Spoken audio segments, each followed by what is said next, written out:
Hi guys, today we're going to talk about the dive panel system, supplied air, how it integrates with the Mark II diving system, and then one of our new products out that's been out for a little bit, but that's the RS4 regulator, which allows you to plug in the supplied air using your existing gear that you might have. System's very, very easy to use, very simple to use. We basically have two air sources. We'll go through that, and then in this case we have it as a DP2 or dive panel 2, so two lines are coming off, one here and one here. You can make it just a dive panel 1 without the T piece, and yes, you've heard the rumors true, we made it a DP3 by adding a second T piece here and having one diver, two diver, three diver, so primary safety and 90% diver. The system works pretty much fireman proof for the most part. You turn an air source on. In this case, I've got the 326 pack, which is 140 cubic feet of air. It's a DIN fitting, as it's an Interspiro pack. It's plugged into this system here. You would turn this on, put our marker that that tank is on.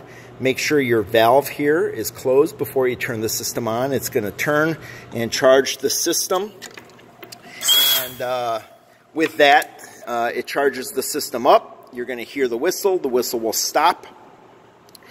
You'll then have an air source going. That works by a shuttle valve right in there.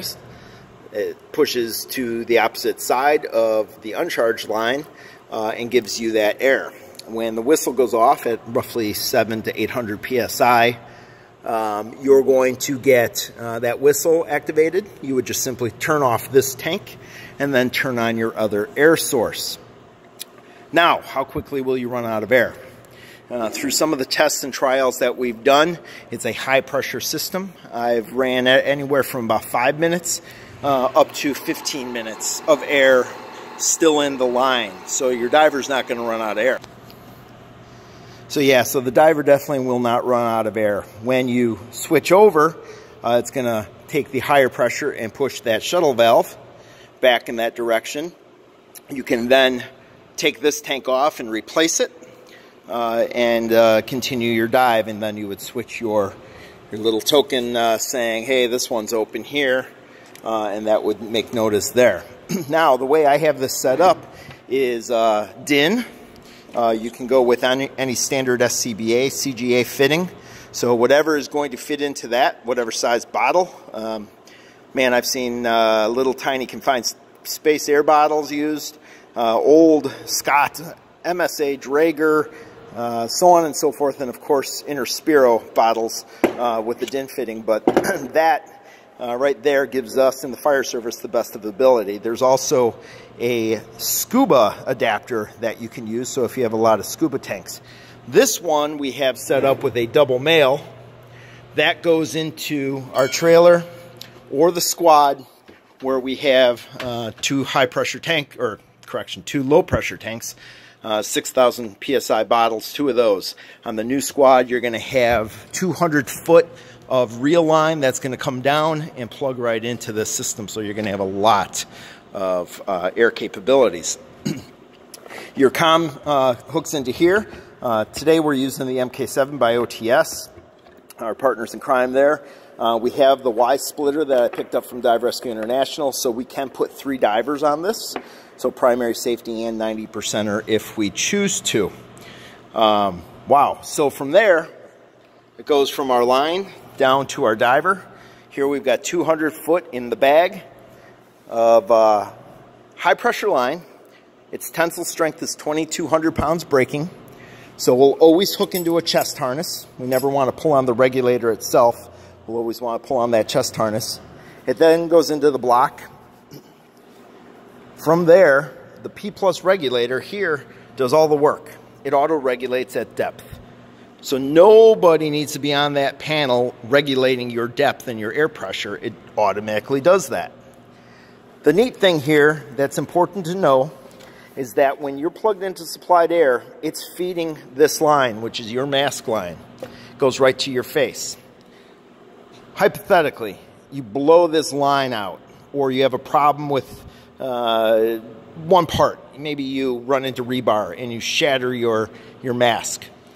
you can go to your octo as well as your dry suit hose and your BC inflator hose, because this is coming off of your tanks.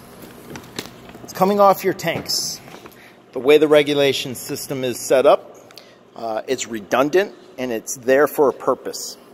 Remember, your switch manifold is only applicable when you are diving tank air and your tank air is below 750 psi, let's say. That's when this comes into play. When you're on supplied air, you don't need to worry about this. Supplied air is supplying your system. You're breathing off of that, not off of your tanks. Only if your octo, your inflator hose, or your dry suit hose is being activated. So that's that. Now, we can go over to another regulator that we have typically around here, and that's the RS4 regulator. It's got the P+ whip. Those plug in, your comm, and now the same thing. You're using supplied air instead of using your bottle. So for those teams that still have 80 cubic foot bottles, I've seen 60s as this is, I've seen 30s, and I've even seen 19s being used as the redundant air. But the RS4, which comes in either yoke or DIN, allows you to plug in to the system here by plugging in right into that. All right. So I've got the lines in the bag for demonstration purposes, or still also on the winding frame, and it works out pretty well. The communication system, as I said, is the MK7. We also have the DCI panel if we're doing supplied air and sector scan work. It works well to do that together. And then obviously Interspiro makes the Ipstaphone system, but almost everybody around here is using the OTS product with the high-use connector. So that's what we've gone with also. So that's kind of the system. There's a couple things I want to show you that are additional. What is this for? Well, this here does a couple things. It allows us to take our P+ regulator, plug this in, and when this is plugged in, it allows us to blow off air, either after the dive, or probably more importantly, before the dive, to make sure there's no residual moisture in there. Also clear the air if there's any stagnant air that's remaining in there. It also reduces the pressure down, so this could be used to dry off items or as a blowgun. The other thing that's important to know is that you do not have to have this whole thing set up before you can dive. If we're in rescue mode, grab a line, plug in your diver into your P+, into your block, plug your comm in, and now your line, your air line, is essentially what we've always used, and that is a tethered line, 2,200 pound braking strength, with the ability for us to have communications and our hard safety line. When we get a second and we get an extra set of hands, we plug it into here, we charge the system. Now we have the ability for the diver to automatically switch over from tank air without them doing anything to supplied air, continuing that dive without stopping, continuing that line pattern without stopping. If you've got the T-piece on, you need to have both lines hooked up before you can do that. So make sure your safety diver gets his stuff set up and you're ready to go. But again, to reiterate that fact, you absolutely do not have to have this hooked all up for the diver to get in the water and start his rescue mode. Remember, with the Mark II system, the way we have it set up, with the lightweight tanks, we've got 72 cubic feet of air in the back of those bottles on our back in rescue mode operations. We can start and we can function. The minute we charge this system, it goes right to supplied air. Supplies go right to our mask, right to our diver. Again, remember, it does not fill your bottles, so that is something to note, that if your diver had been diving for 10 minutes prior, there's about 10 minutes worth of air gone.